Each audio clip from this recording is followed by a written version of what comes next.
Hey guys, this is Joe from Analog Archive back with another video. Video today is going to be the Vinyl Tag 2023. Quite a few people have already made some responses to it. There's also quite a few vinyl tags that are kind of floating around. And I decided to kind of combine questions from two of the tags that I've seen recently. First one was Rob Walker. I think he was the one that started it. He was the first one to have one. And then just more recently, Dillon from Nova Records kind of put his own spin on it as well. So kind of took questions that fit my collection the best, ones that I felt I was able to show something for. So we'll get started with the questions and we'll go from there. So first one is my favorite new release of the year. It would be the Relix Sessions, Michaela Davis and Southern Star. This came out in April of this year. Great new folk alternative group based in Rochester, New York, where I am from. I actually got to meet Michaela over the summer. She came into the Bob Shop when I just happened to be there, so it was cool to meet her, talk with her for a few minutes. But this is a great, again, folk alternative session. She plays the harp along with vocals, and it's just a great kind of modern group. So definitely check it out, and hopefully people enjoy that. But that's a great, I really enjoyed that record this year. Second one, an artist I recently discovered, just the last few weeks actually. I found this one. This is Tomas Stanko. This one is Balladina. Great Polish trumpet player. I recently picked up another one of his albums on Polish. I think it's on, I don't know if it's Polski Music, something like that. I don't remember what the label is, but Music for K. So I have that one along with this one. Great ECM one, but great, again, 70s free jazz trumpet player, and excited to continue to kind of check out his stuff. So that's that one. For the third one, a perfect album. This one came to mind immediately. Green Street, Grant Green. Would love to upgrade this in 2023. This is definitely my biggest want, is to find a original or a Liberty mono pressing of it. But for now, just great to have the music. This is Grant Green's first session on Blue Note that was released 4071. Just kind of front to back, unbelievable record. Great guitar trio, definitely great one. So very, very, very great one. Very perfect one to have. So for four, an album that starts and ends with the same letter. This one, Soul Sisters, Gloria Coleman Quartet. I picked this one up over the summer, and Gloria Coleman is George Coleman's wife. So George Coleman being a great tenor sax player, especially in the 60s, quite a few sessions, I think, with Herbie Hancock. Maiden Voyage is one of them, but this is his wife on the organ. This also has Grant Green on guitar, Leo Wright alto sax, and then Paula Roberts is on the drums. So you've got two women on this session, and it's just a great soul jazz impulse session. So pick that up if you find it. But a great one there, Soul Sisters, obviously starting and ending with S. For number 5, your most listened to album in 2022. That definitely would be Sam Cooke. This one is live at the Harlem Square Club, 1963. Great session, just great soul. Sam Cooke, unbelievable singer. And the way he gets the crowd going in this session, definitely feels like you're in the room. Recording is actually pretty good for it being a live session, especially in what seemed to be a very crowded club. So a great one. Enjoyed this so many times this year. The next one, number 6, your most listened to artist in 2022, and that would definitely be John Coltrane. Continued to pick up more and more of Coltrane's stuff in 2022, explored more of his free stuff, kind of posthumous releases in the last few months, but this was one I grabbed over the summer. Ballads, great one, along with really all of his records. So definitely have found a lot of his albums this year, and was definitely the most listened to. For number 7, an album It Took You the Longest to Find.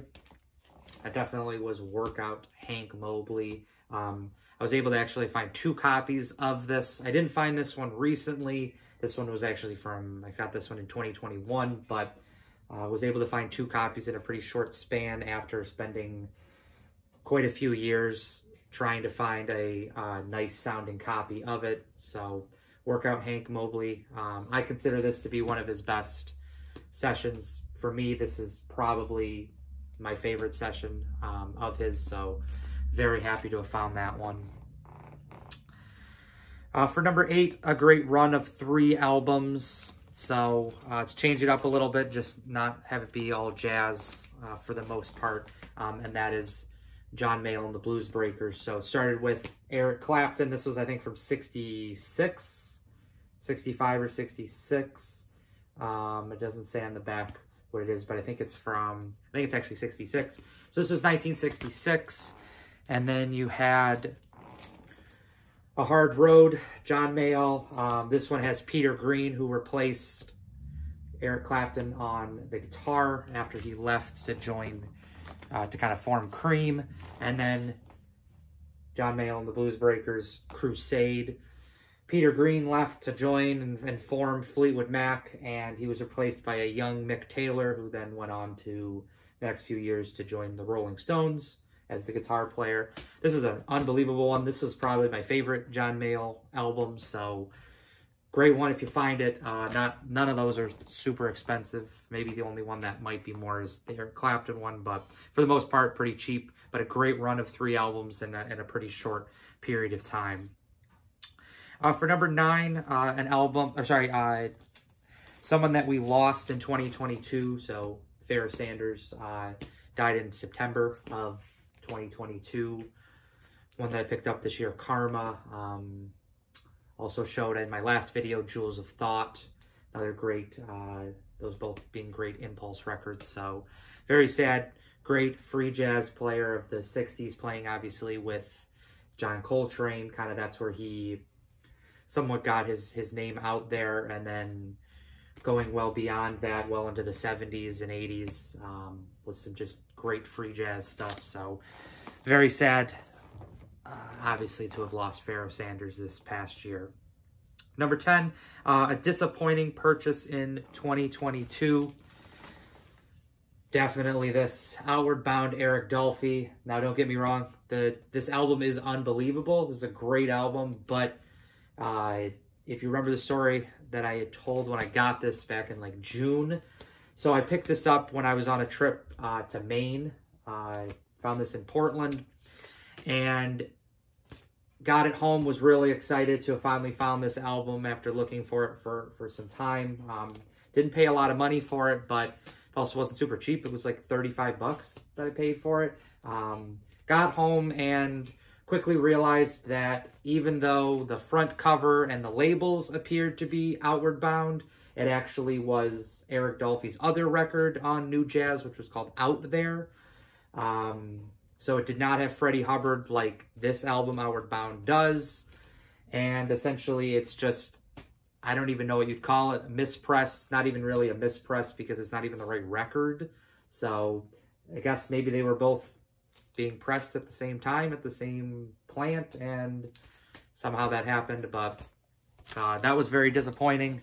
Again, music was great, but waste of money to have another record. And the other one, Out There, I'm not as big of a fan of. I wanted to hear Freddie Hubbard and Eric Dolphy on Outward Bound, so that one was definitely disappointing for this past year. For number 11, a Grail that I found this year. This was definitely one of the big ones for the year, Fuchsia Swing Song, Sam Rivers. This was Sam Rivers' first record as a leader on Blue Note, and I think this was his first session in general. I might be wrong about that, but definitely his first one on Blue Note. Great quartet, Jackie Byard, piano, Ron Carter, bass, Anthony Williams, drums. Very excited to have found this one at the Record Archive in Rochester over the summer. Got a great price for it, great mono copy, so could not be any happier about that. Just unbelievable find for this past year. For number 12, an album with a story. So I'll try to keep this one kind of short as possible with the story. This is Black Magic Sam.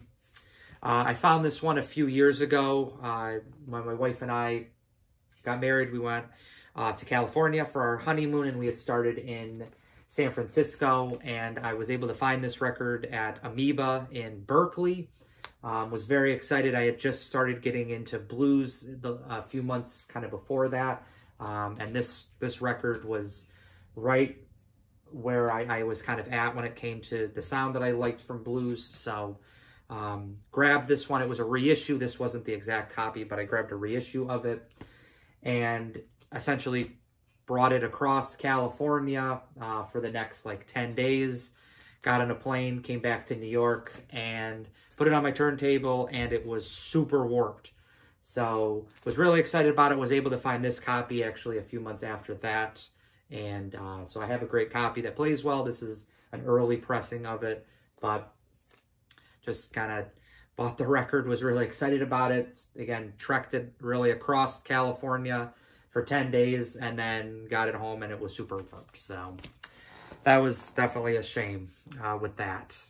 For number 12, an album, or sorry, number 13, the latest Rabbit Hole. So I kind of interpreted this to be a label, or at least a label that I have recently started trying to find records for. ESP Disc is something that I've kind of, as I've gotten more into free jazz, started to explore a little bit of this. This was my most recent one that I found. This is Bell's Albert Eiler. I also have Pharaoh Sanders' first record. That was, I think, ESP disc like 1003. This is 1010, so both early in the label's catalog. But excited to explore more ESP disc in 2023. But that's definitely where I'm kind of, my interest is this year. For 14, my best bargain find, Lee Morgan, kind of sometimes self-titled, also called his last album or the memorial album. Found this one in Angry Mom, not this last summer, but the summer before. Definitely one of the best deals I've gotten. This was like $25, and this record goes for $100, sometimes even more. But at least I would say it's like $75 if you can find a nice copy. This is also, I'm not someone that likes to brag, but if you look at the cover, this has like no ring wear on the cover. And it's very difficult to find a copy of this that does not have ring wear. Just plagued with it, every copy that I've seen before, especially on Instagram. So great one to find. Not a lot of money for that. So that was a great one. For 15, an album or an artist that you just can't get into. So I decided to kind of keep it in the jazz lane, just because that's really what I have collected really pretty much exclusively for the last few years. I decided to kind of keep it in the lane of jazz, and this is surprising probably, but Miles Davis. I love this record, Milestones, some of his other 50s stuff like Dig, that's a great one. Kind of Blue, obviously, is a great one as well. But aside from that, I'm not a big fan of his stuff in the 60s. Definitely don't really feel the vibe of the 70s stuff when he went into kind of more of the fusion. But obviously you like what you like. But Miles Davis, just his tone on the trumpet was not something that I really, I don't know, enjoy to a great extent. Again, this one's a great one because I think it's just a little bit different of a sound. Stuff on Prestige is pretty good as well, but again, once you got into the 60s, just not really my thing for Miles Davis. So there's that. For 16, a non-vinyl purchase. So I picked up this book this year, A Love Supreme, the story of John Coltrane's signature album. This is Ashley Kahn's book. This is from like, I think like 20 years ago. The book was written, I don't know if it has the date. I think it is like 2002. So at this point, 21 years ago. But as I've gotten more into Coltrane, I definitely wanted this book. I've really enjoyed it so far. So not a huge reader, but enjoy music books especially. So that was a great one. Non-vinyl for this year. For 17, a space theme album. So another Coltrane, Interstellar Space. Obviously a space in the name, but also all the tracks. Mars, Venus, Jupiter, Saturn, all have a space theme. So great one there. One of my favorite posthumous releases as well from Coltrane. So that's a great one. For 18, record people would be surprised I purchased. This is actually a 7-inch, but I don't know if people would be super surprised. But again, not being a jazz one, this is After All, Peter Cetera and Cher. Just a great kind of love, somewhat ballad from the 80s. Just great vocals, both by Peter Cetera of Chicago and then obviously Cher, both of them unbelievable singers, come together and just their voices melded together really well. So a great one there. But again, a little bit different than what I've shown this year. For 19, an artwork that doesn't match the music. So you look at this, Joe Beck, very interesting cover. I don't even know really what to make of what's going on the front, but this is a great jazz funk album, really great guitar-led session. One of my favorite cheap heat finds of the year. So if you ever see this, not going to cost you probably more than maybe $10, $12. Great if you'd like guitar and jazz funk. So that's a great one, Beck. And then finally for the 20th question, vinyl aspirations in 2023. Continue to find more jazz, especially Blue Note stuff. Would love to find Green Street, Grant Green. And maybe pick up some more Tone Poets as well this year. But just to kind of continue to find what sound I want, especially from jazz. Can't really say for other genres if there's things. But just can continue to find more jazz, especially Blue Note stuff. Getting kind of back more to where I started when I was getting into jazz with a lot of the hard bop stuff of the 50s and 60s. So that, along with finding more free jazz stuff, ESP Disc, India Navigation is another label I'd like to kind of explore this year. So just a few things there, but that's it for this one. Vinyl Tag 2023, again, kind of combined. I think ended up being about split 10 and 10 between Rob Walker's questions and Dillon from Noah Records. So just kind of found, again, what worked with my collection, but just a great list as well. I always enjoy making these videos. A few more videos that I'm thinking about. So till then, please think about liking and subscribing if you have not already, and I will see you in the next vinyl video. Bye.